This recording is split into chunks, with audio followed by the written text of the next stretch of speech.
So yesterday we were supposed to go over discrete domain and range. That's what we'll be going over today since we kind of fell behind, but that's all right. To begin with, discrete functions. These situations can be counted using whole numbers, and they cannot be divided into parts. On a graph, they'll look like scatter plots because they have a clear separation between points of data.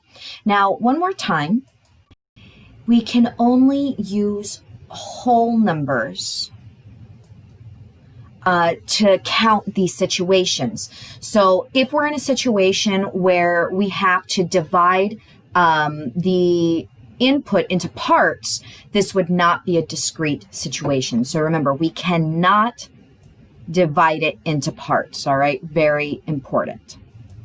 So recall that domain values are all of your X values, and they are in ascending order. If you cannot remember, ascending means smallest to largest, all right?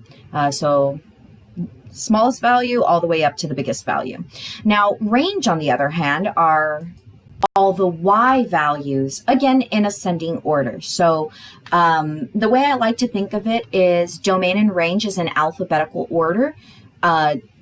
D comes before R, just like X comes before Y. So the domain are all the X values, the range are all the Y values. Remember, domain is going to be your X-axis is the horizontal line, and your range is the Y-axis, the vertical line. Now, again, Lucky is in the mood for a snack. That's a fat cat. He decides to go to the store to buy some cat treats. Each bag of cat treats costs $2.50. So each bag will cost him, there we go, $2.50. And he'll buy at most 5 bags of snacks. So let's begin by taking a look at our table. So recall that only one bag will cost $2.50. So what we had done last time was we added another $2.50 to get 2 bags, and we kept on adding $2.50 each time. And whenever we place that on the graph, again, our input, our X values, isn't that beautiful? The treats is going to affect the cost, of course. So as you can see here, we have our X-axis, the bags of treats, and it is affecting the Y, or f of X, the total cost. All right. Each time we buy another bag of treats, the cost increases. So domain and range for discrete functions are so easy because, so we're going to list the set values using commas in, again, ascending order without repeating any values within a set of braces, all right? So this is the important stuff right here. Now, if any of you guys are in band, remember, ascending, think of a crescendo, ascending from least to greatest, all right? That's a really bad crescendo, but I mean, come on, help me out here. I'm just going to erase that because it's embarrassing. All right. Oh, but I did still want that there. So let's take a look here. Again, we're going to be doing our domain first, and I'm going to keep that in blue, and I'm going to come over here and I'm going to highlight some of my values here, like, sorry, one moment. Okay, here we go. So I'm going to take a look at my first dot, and I'm going to circle, because my highlighter doesn't look very highlightery, my X value, and then I'm going to do the same thing here on my next, and that X value is 2. Go to my next dot. My X value is 3, 4, and 5. Okay, now this is how easy it is to write out your domain. I'm going to show you exactly how ugly a brace can look, especially with a mouse. There we go. All right, so we have our brace, and then we're going to go in ascending order. So we're going to start with 1, comma, 2, comma, 3. These are looking beautiful, aren't they?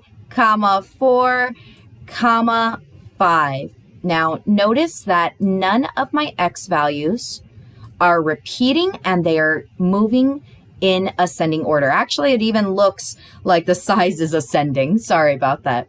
Now, let's go ahead and do the same thing with our range values.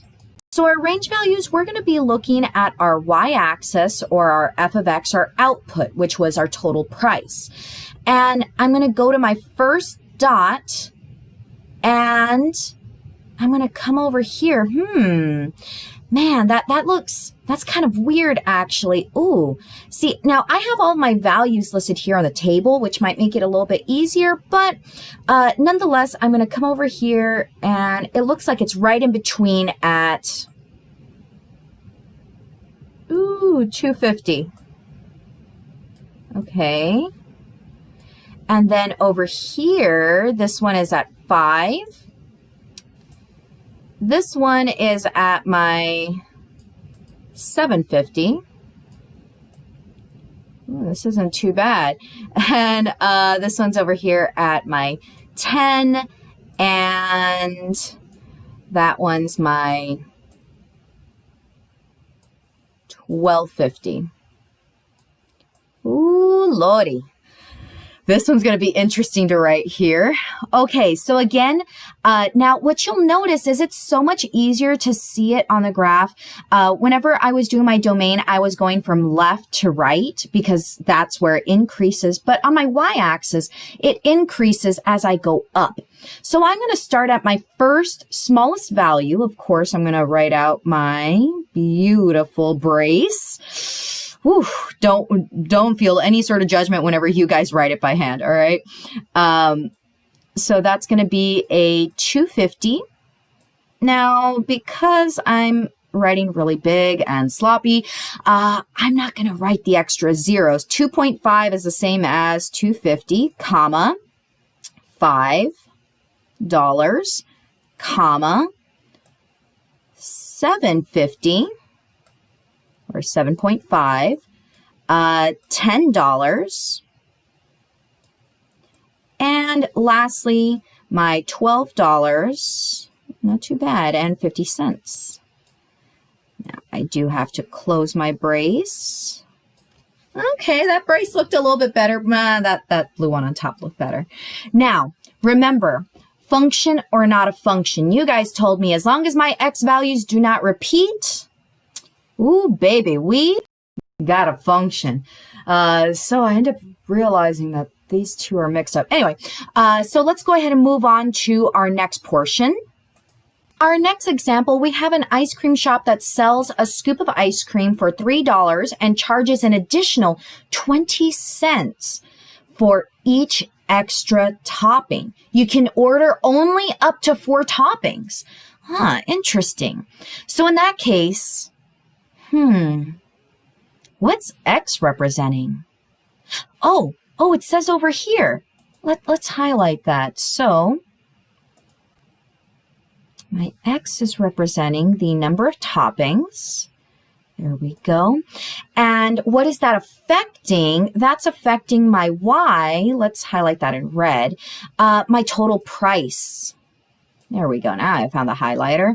Okay, so in that case, you'll notice here at 0, it shows $3. Now, what that means is I have 0 toppings, okay? So we're assuming that we are going to initially buy our ice cream. So we're going to get the initial scoop. So remember we were talking about initial values always being 0? Well, let's go ahead and put in that 3 right there. $3. Now, every time we have a topping, though, each extra topping is going to be 20 cents each. And I can only have a max of 4 toppings. So if I were to get 1 extra topping, well, in that case, that means it's going to be $3 of the ice cream, the scoop of ice cream. But for one extra topping, that's 20 cents extra. Well, what if I got, oh, look, it shows it right there, 3.2. If I got 2 toppings, that would be 340. Ooh, there we go. If I had 3 toppings, that would be 360. And then the max toppings that I can get would be 4 toppings. So that would be $3.80. Perfect. Now, just like we had seen our domain on our graph last time, let's take a look at our table. So again, our domain are our X values, and look at them. If you're going down the line, it's slowly increasing. So boo, let's go ahead and write this out. Let's start with my beautiful brace. Ooh, that one looks nicer. Now, 0 is a number. Please include it. That's going to be 0, 1, 2, 3. And remember, our max amount of toppings is going to be 4 toppings. Now, I can get an ice cream scoop without any toppings. That's why the 0 is included. Can I have more than 4 toppings? Like include 5, 6, 7. Now, I could mathematically do that, but in this case, it says I can only have 4 toppings maximum. You know, they need to keep this tight, a tight ship, right? Now, let's go ahead and do our range. I guess I'll put that in purple. Sorry about that. It doesn't have a little red marker for me. So my range are my outputs. Remember, that is the cost. All right? So my cost, the smallest amount that I would pay for ice cream here. Ooh, one moment. I guess that looks better. The least amount of money that I would pay would be $3, followed by $3.20, $3.40. Ooh, this is going to get tight. $3.60. And the max amount of money that I would spend for one scoop of ice cream with the maximum amount of toppings would be $3.80. Now, taking a look at your table, taking a look at your graph, on my table, I can see that my X values, well, none of them are repeating. Ooh, that looks awful. Sorry about that. And if I take a look at my X values here, I can do a vertical line test anywhere within this data, and my vertical line only crosses through one point of data.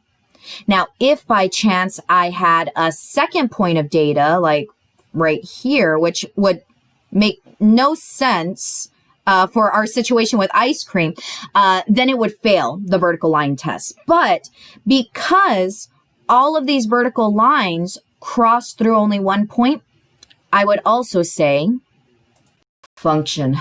Ooh, function.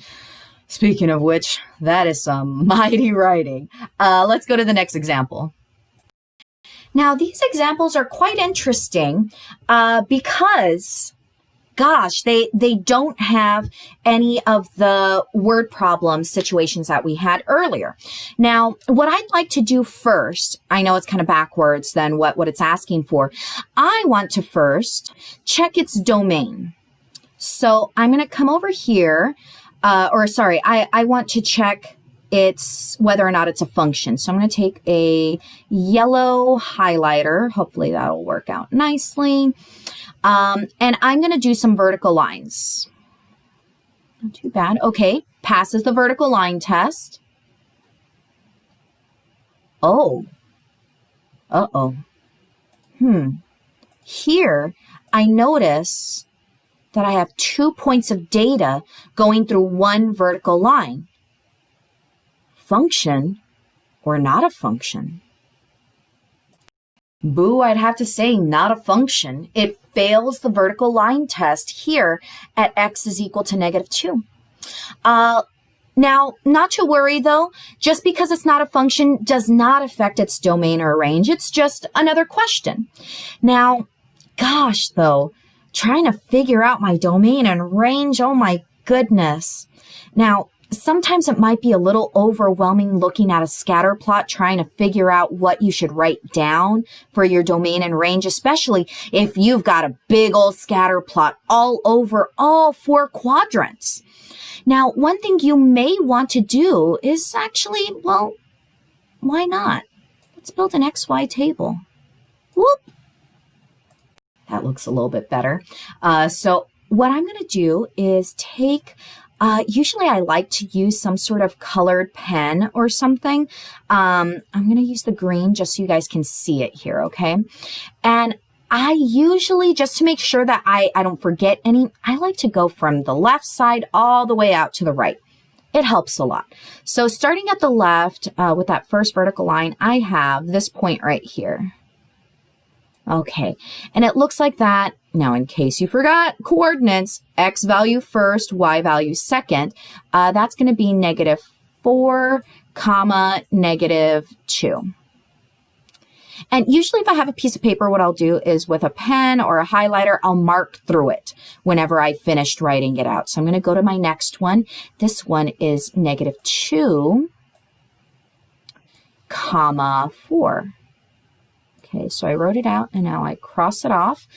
This one, oh, -2 again. So you see how the x values repeat, but this time it has a different y. Remember? Different wife. That's how you become an X. And here, don't forget about this dot right here. I know it's on the y-axis, so it kind of like almost looks like it disappears, but that one is 0, +2. A lot of people get those confused. The x value is at 0, y value is at +2. Ooh, this one right here, that one is a +3 and -4. Go. And last one. Now this one's the opposite. The x value is at a +5. The y value is at 0. So I just, ooh, there we go. I double check, make sure that I cross off all of my dots here, and I have all of my points of data listed here. Now, double check that you have all of your values here. And I think I do. So I'm going to take my blue marker. I want to keep my X's in blue. Now, what I'm going to do is write out my brace. Do recall, though, we had stated that you will be listing all of your values in ascending order without repeating any of these values. So if you'll notice, yeah, they're in ascending order. So perfect. I'm going to start with the smallest number, which is -4. Now, my x values here, -2, repeat. So what I'm going to do, I don't need to write all of those -2s. If it's on there once in my domain, that's good enough, okay? You're going to list out all these values, but if any of them repeat, you don't repeat them in the domain, okay? So I'm just going to write that one time. Then my 0, gosh, this is looking ugly, 3, and 5. Ooh-wee. Let's go ahead and do our range now. That's a proper brace. Now, what you'll notice is that my range values, they are not in ascending order. In order for you to see your range values in ascending order, we probably would have wanted to go from the bottom portion up. But don't worry, I know that you guys know your number line very well. And taking a look at these digits here, well, I see -4 is my smallest number, followed by, there we go, -3, See, this is why I love erasers, because then you can just go through and erase whatever you want. -2 comes next. Ooh, that's a big 2. Let's see, what comes next on the number line? I have 4 and 2. Ooh, 0. 0 comes next. Followed by my 2. You see how these are all mixed up? And then my 4. There we go. And don't forget to close that bad boy up. Now, that one was really quite easy. So what I'd like you guys to do at this point, your next example here, it's a table. So you notice how being in a table form really made things easier. I'd like you guys to go ahead and put pause.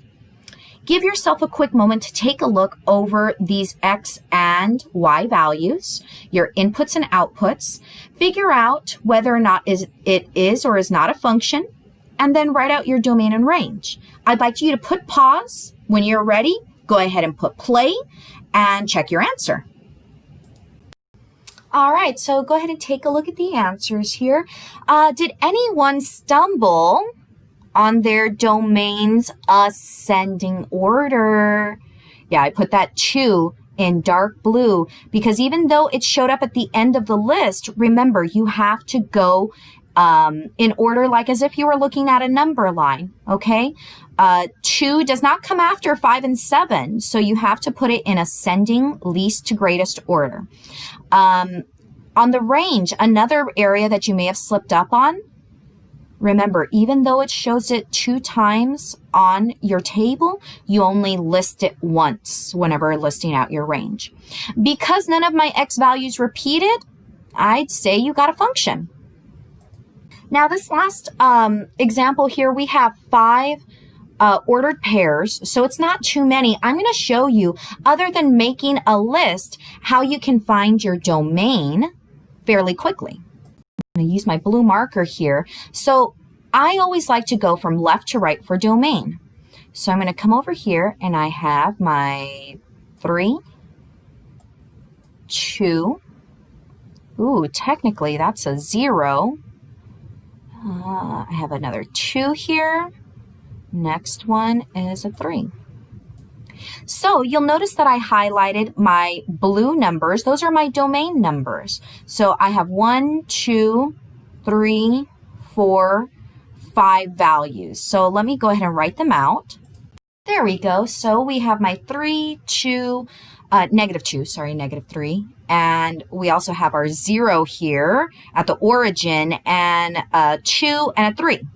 So now we're going to do the same thing, but I'm going to switch my marker to red here, and we're going to do our Y values, our range. Now with range, you're not going to look at range from left to right. Range is the Y-axis, all right? It doesn't move left to right, it moves up and down. So where we're going to start actually is at the bottom, all right? Think of it like a tree. You always start at the roots and then it grows up. So we're going to start at the roots, and we have this point of data here at a -3. This one right here at a +1. Here we have a +2. And oh, look, we have 2 values here at 4. Now, that's perfectly fine for your range values to repeat. So let me write these out. There we go. It looks a little funny, but hey, it's on there. Now, a function or not a function, again, we would do our vertical line test. And you know what? I think I might want to, let's use this one here. So I'm going to do some vertical lines. Now, this one only went through 1 point of data. It passes. Gosh, these are chuecos. Sorry, passes,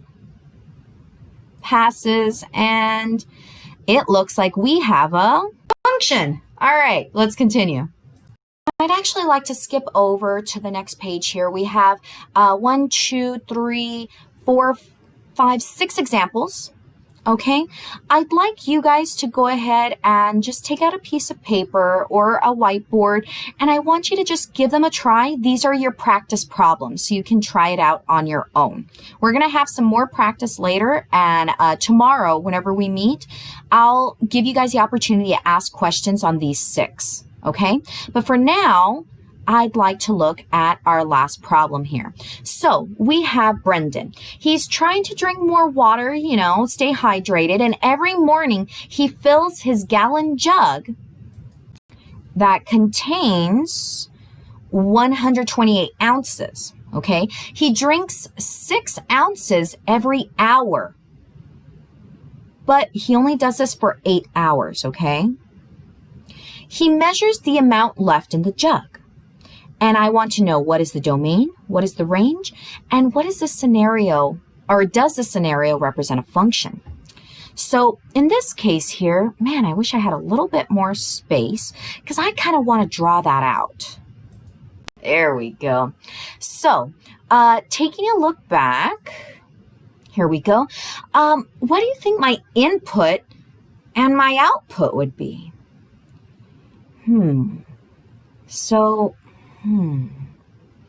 He drinks 6 ounces every hour. So it sounds like every hour that he drinks 6 ounces, that's affecting how much he has left in his water jug. Okay, so in that case, let's go back over here. So of course, this is my input and output.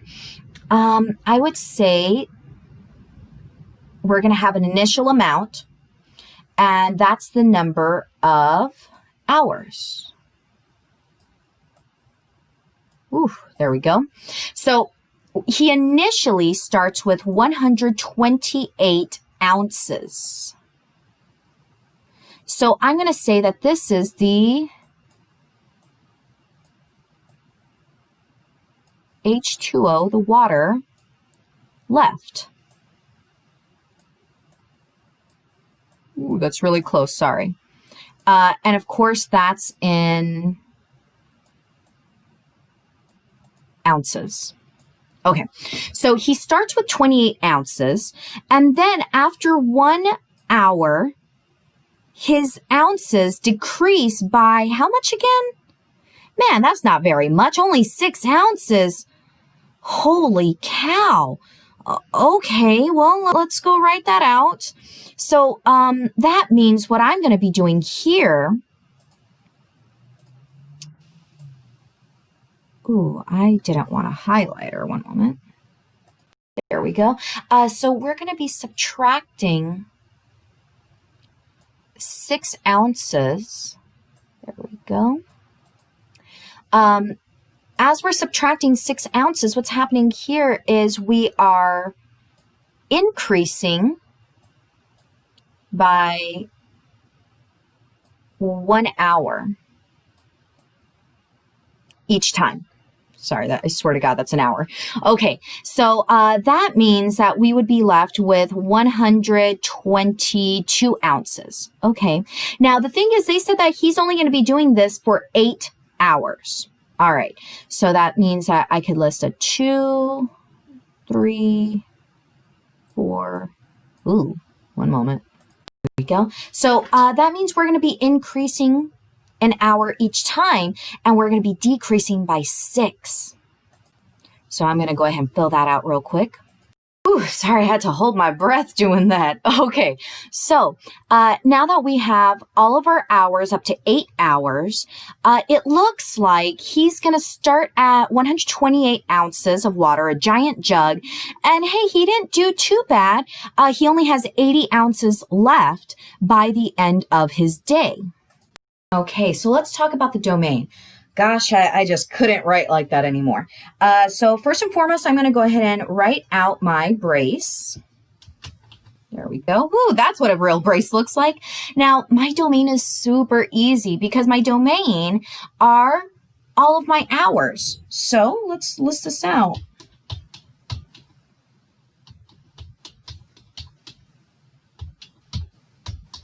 Love it. Okay, now taking a look, these are representing all of the hours for my situation here. Okay, good. Now, let's talk about my water remaining. That's going to be my, there we go, our range. So remember, our range values have to be in least to greatest order. So I'm going to start with my brace. Now, in this case, it's kind of going backwards. Oh, gosh, I didn't realize. Oh, oops, one moment. Sorry, I had accidentally erased something. So you'll notice that because it was decreasing, my smallest number is actually going to be at the bottom. So we're going to type everything out, but we need to make sure that nothing is repeating. So I'm going to start with 80 and then 86, 92, 98, 104, 110. Uh-oh, I hope I have enough space.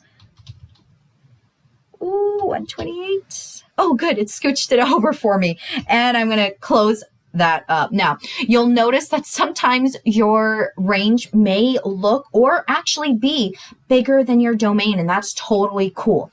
So we have our domain, we have our range, and the last question that it given us was whether or not this is a function. So you would definitely want to look at the table that you created, look at your x values, and double check, are any of them repeating? No, they are not repeating, so I would definitely say yes, we have a function. So once again, what I would like you guys to do is go over problems 1 through 6 on your own. When we meet tomorrow, I am going to ask you guys if you had any questions trying to do these discrete functions, okay? And then we'll go over a couple of them that you had some trouble on, and I'll also give you some more practice, okay? So once you are done watching this video, click Mark as done in Google Classroom. Thanks. See y'all tomorrow.